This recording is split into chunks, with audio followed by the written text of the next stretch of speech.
Right, so diary entry number 4. Although I didn't make it to the class, we were talking about quality versus quantity for this week, and my kind of opinions on that is something that I think I need to really focus on myself because, as I've stated before, I have quite a fast work rate, whereas, so I think I kind of work in that quantity kind of way, whereas I need to find that balance of quality and quantity because at the end of the day, if you've got a track coming out, there's a good bit of hype on it. You don't want to be waiting too long before you're getting another track out there.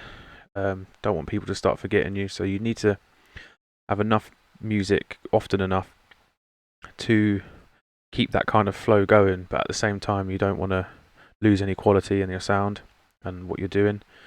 So it's just finding that kind of balance, which I'm definitely in the process of working out now, because like I said before, I smash out things really quickly, whereas I could maybe spend a little bit more time. I find it really hard to get back into that kind of flow state once I've kind of come out of it. So I would prefer to maybe get stuff done in lesser amount of sessions. So I've got that. So I'm staying in that flow state and not having a break in between and spending lots of time on something and losing that kind of momentum. So it's a hard one, but I'm definitely in the process of figuring that out at the moment. That's kind of all my take on that quality quantity, really. I think practice routine's going all right. I would say I haven't really done much stuff with the vocals like I said I was going to do.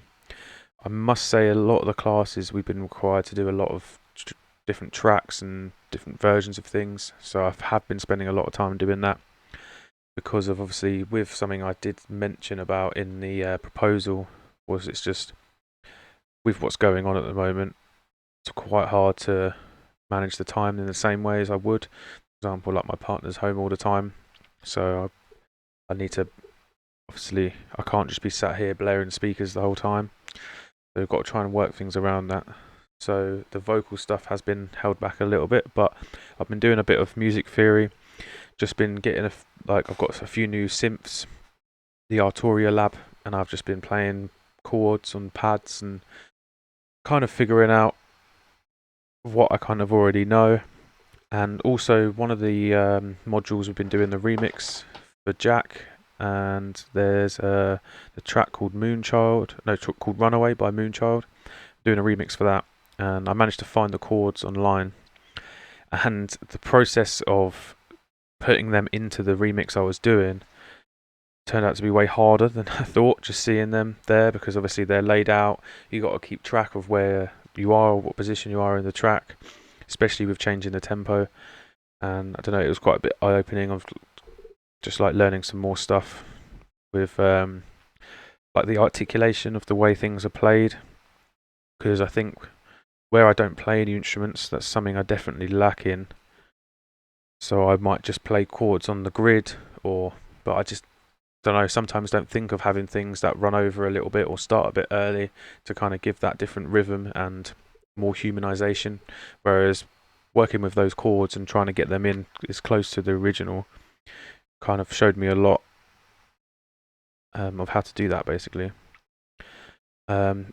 The sound design stuff, though, I don't miss a day doing that for sure.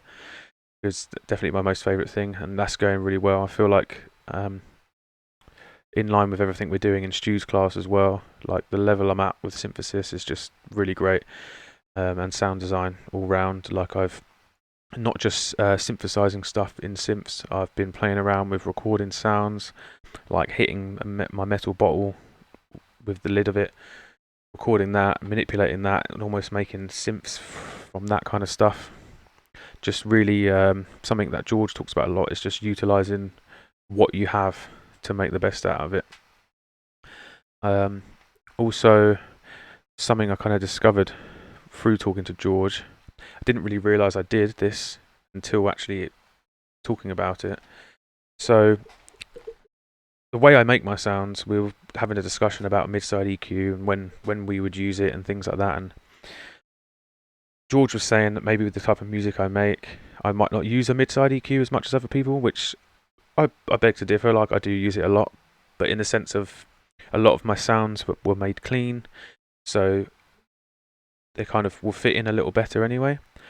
But what I've realised I do is I mix the sounds like in the creation process, in a similar sense to the way we discussed last term with creating the illusion on tracking instruments, on mic placement, on almost EQing on the way in. Before you get in the DAW, I'm kind of subconsciously been doing that process where I'm making my sounds, like for the basses for example, very narrow and mono, because I know drum and bass is played on loud systems which are 90% of the time mono systems, so I'm compensating for that.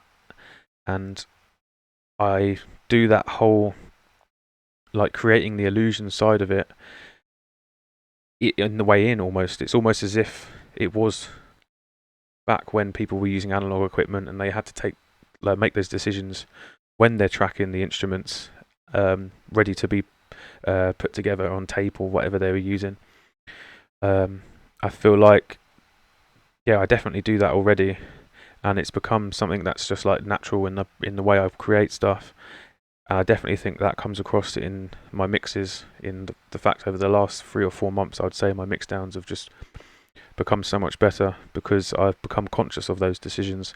Instead of just making a bass that sounds cool and then putting it in and then going, oh god, this doesn't even work in mono or something, it's actively making those choices on the way in, so it sounds cohesive and it all just works.